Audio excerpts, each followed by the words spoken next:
Hi, Ms. Howell. Welcome. Thank you, Madam Chair. Members, for the record, my name is Elaine Howell, California State Auditor. To my right is Laura Bohl. She was the project manager on this particular project. What I thought I would do is just go over a few issues.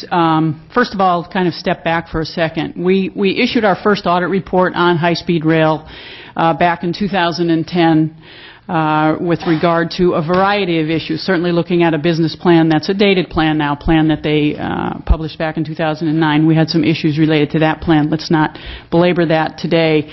What we decided to do when we conducted the follow-up report is we actually looked at a business plan that was published in November of 2011.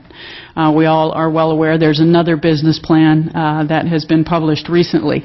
We issued our follow-up report in January of this year, so it was prior to the authority publishing their new business plan. So what I'd like to do is just talk a little bit about the issues we identified that we reported out in January and how this new plan has addressed some of those and not addressed some others. And I can touch a little bit on some other issues with regard to project management, again, without belaboring the point. I think you've heard from Mr. Kempton and also from LAO. But a few key issues related to the business plan. Certainly, the reliance on federal dollars has increased from the first plan we looked at in 2009, again in 2011.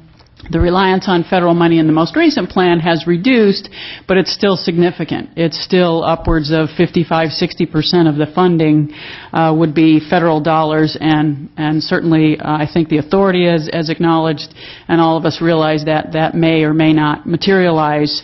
The cap and trade as the backup plan with regard to that, they refer to it as the backstop. We have not done an analysis of the use of cap and trade, whether that's appropriate or not, so it wouldn't be prudent for me to make any comment with regard to that, but we certainly acknowledged in our analysis that's a backup plan with regard to if the federal money does not materialize.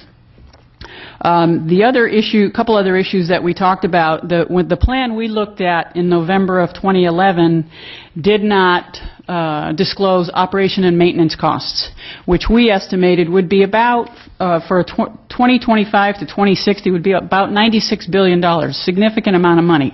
The new plan that they recently published absolutely included a discussion and some tables that presented operations and maintenance and what that would look like and what their estimates would be. So the authority took that to heart and has disclosed that information.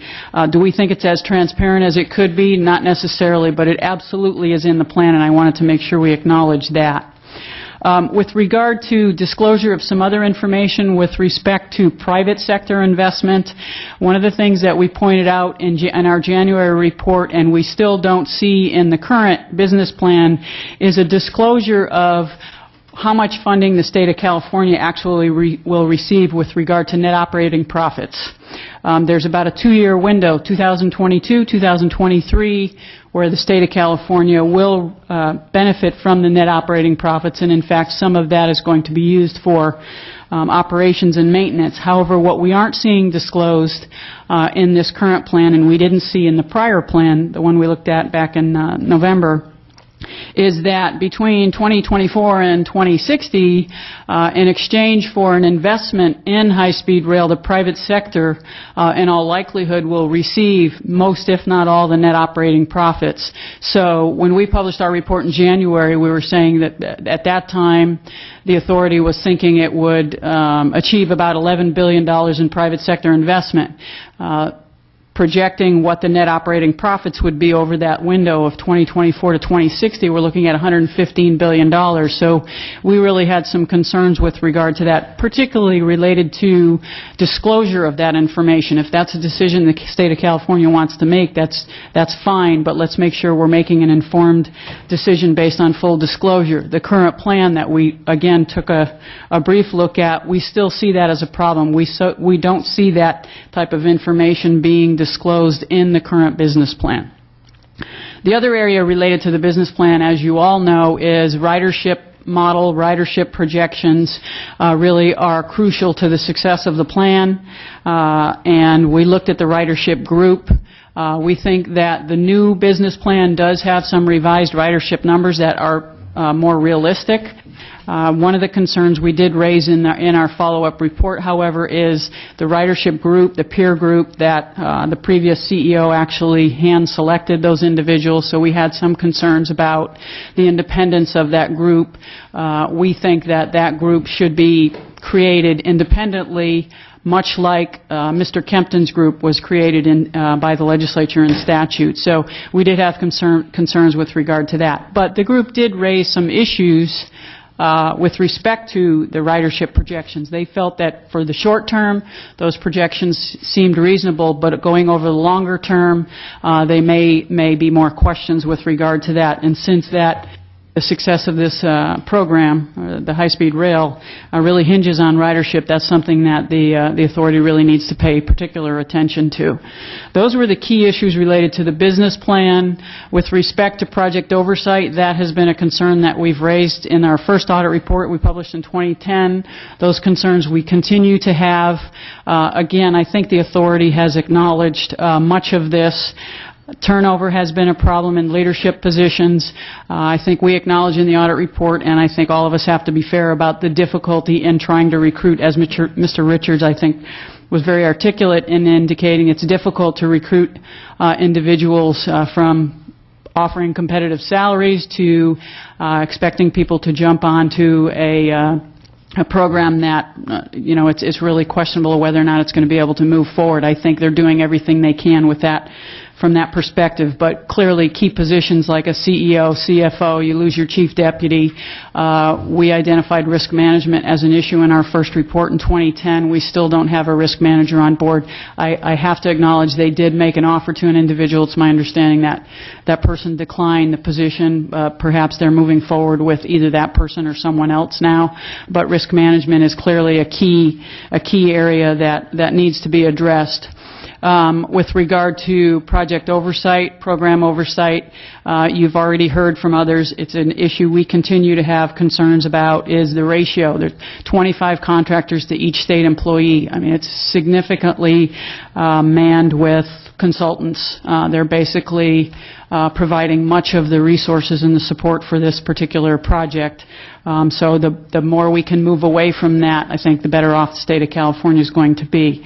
So those are primarily the key issues we had with regard to the business plan. Some absolutely have been addressed. Some continue to exist, and I think the authority is clear on what they need to do to address those. And then the issues that I mentioned related to program oversight and staffing issues as well. So with that, we can hopefully answer any questions you might have. Thank you, Ms. Howell. I wanted to ask Mr. Rossi if he could talk a little about those ridership numbers. Yes, Madam Chairman. I think that, first of all, the panel never said that the numbers were not appropriate for the long term. What they said was that in the long term, and not even in the long term, as you look towards the development along the route, that you will get better and better numbers that will allow you to better understand whether or not a station be a certain size, number of parking spaces, more importantly, the frequency of trains, which will enhance the yield management and the service level for the operation. They have been extremely consistent in saying that these additional or upgrading of that type of modeling will not change in any significant way the gross numbers and more than likely will increase profitability. So there's just a misunderstanding there. So when you look at the numbers for the model over time, as Mr. Kempton referred to earlier about the comparison with the NEC, or using the NEC Northeast Corridor, I assume they all know the Northeast Corridor, it's a transportation group, the Northeast Corridor and Acela, their high-speed rail alternative, if you will. As it is constructed today, not as the next gen is, which is much more like ours, if you take their characteristics, run it through the model, if this model was biased to the upside, you would expect a higher number of riders projected than they projected. In fact, they projected for 2030 5.9 million riders. We projected 5.2, or 5.6, I'm sorry, 93%. If you look, having been in this role long enough that no matter what you do, someone's going to say something. So if someone is about to say, well, why would we believe Amtrak's projections any more than yours? So we ran it on an actual year, 2008, which in that case we came up with 79% of the ridership. Both of these things are not to show that the model is accurate. It was to show whether or not changing the inputs, that the model was sensitive to those changes and was not biased to the upside. Both of those things were proven. The issue then one would have to ask is why in one case 79% and in another case 93%? The response to that, as we looked at the numbers, was that in 2008 our population was about 75% of the Northeast Corridor. In 2030 we're projected to have 93 to 95%. Which is about what causes the difference as we see it in those percentages as you look at 08 versus 2030. So, number one, the model seems more than reasonably sensitive to inputs. So as you look at that, one would have to say that if you don't believe the numbers are reasonable for the long term, you would never make the following statement, that these are sufficient for making a $98 billion investment, which requires the long term. What, as I said, the panel said very clearly was that you can get more and more detailed as you move down the road and you begin construction. So I think there's just a confusion there, but if you look at the quotes from Dr. Koppelman on behalf of the panel, that's exactly what he says. The other issue about the model and its independence is, I wasn't here when this particular team of gentlemen was picked, so I don't know how to respond to that other than this. Koppelman had a great say in who was on the panel, and if you look at the panel, they're 5 of the most eminent scholars in this area. And there aren't many, by the way. There might be 10 in the world today.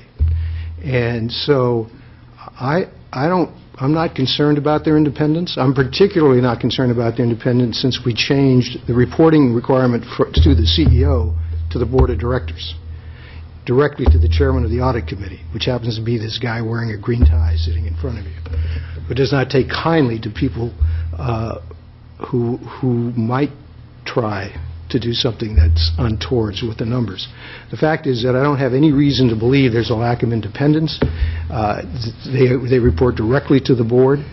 It is the board's decision as to how those numbers are. It is the board's decisions as to oversight as to the inputs, how we run the model, and by that I mean previously we didn't run all of this. We did a lot of after modeling adjustments. We don't do any of that anymore. I mean, this model is pristine in that regard in the way it's run, and I'm happy to have that discussion with anybody. So I think that would be my response as concerns the model. And if you want to look at the cuts, it's even more important, because the model is the model. The important thing is what you do with the numbers afterwards. Anyone who makes any kind of investments in this kind of operation is going to sensitize those outcomes in a significant way. If you take, and we did them 2 ways. We did them on a break-even basis and we did them on a straight cash basis. On a straight cash basis, if you reduce through a series of reduction in airfare, reduction in headways, reduction in frequencies, increase in times. So you do increase in headways, I'm sorry. As you do all of those things, it comes out to about a 28% reduction in revenues in 2040.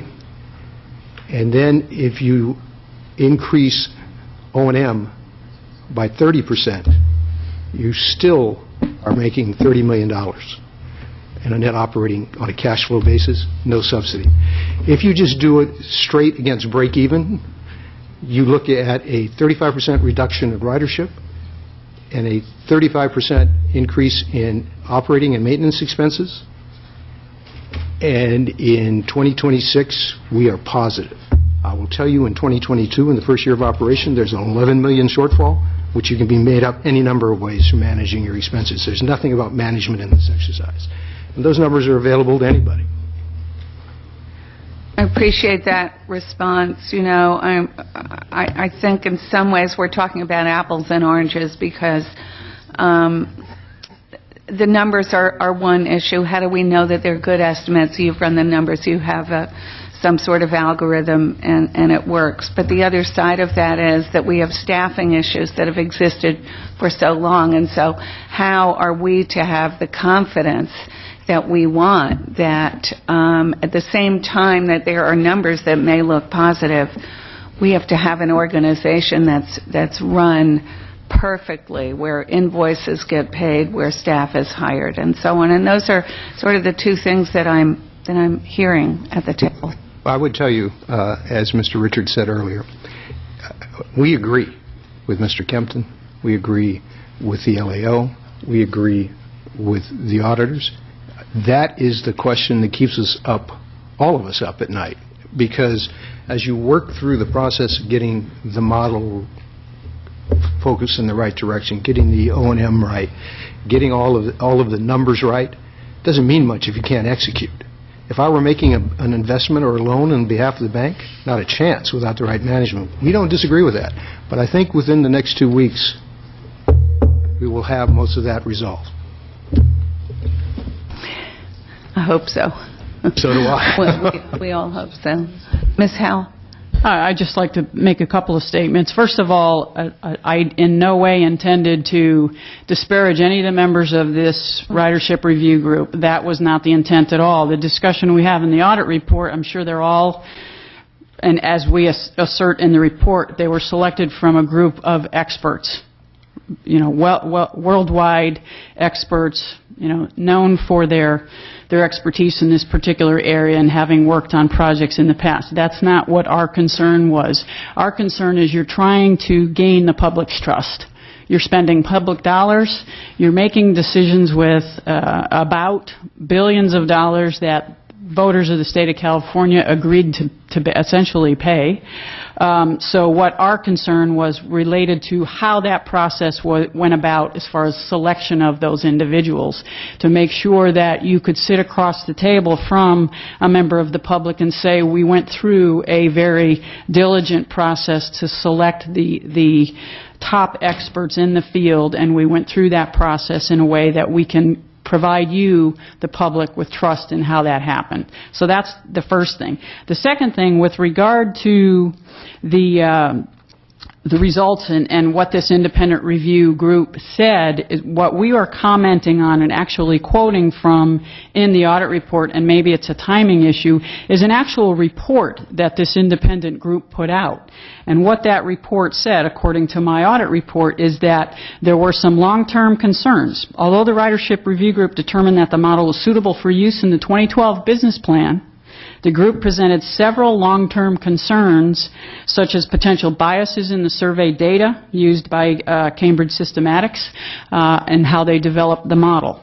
It was an August 2011 report, and it basically also said that if they don't address these long-term issues, you can use these projections for some of your short-term portions of the project, but for some of the elements that you're going to develop later on in this project, they had concerns that they felt needed to be addressed. So that's what our audit report is referring to. So I just wanted to add that clarification, but absolutely did not intend to disparage any experts, certainly members of the authority or anyone else with regard to that. We're just concerned about transparency and, again, hopefully gaining the public's trust and the public's confidence in this particular project. So that's what our comments in the audit report were related to.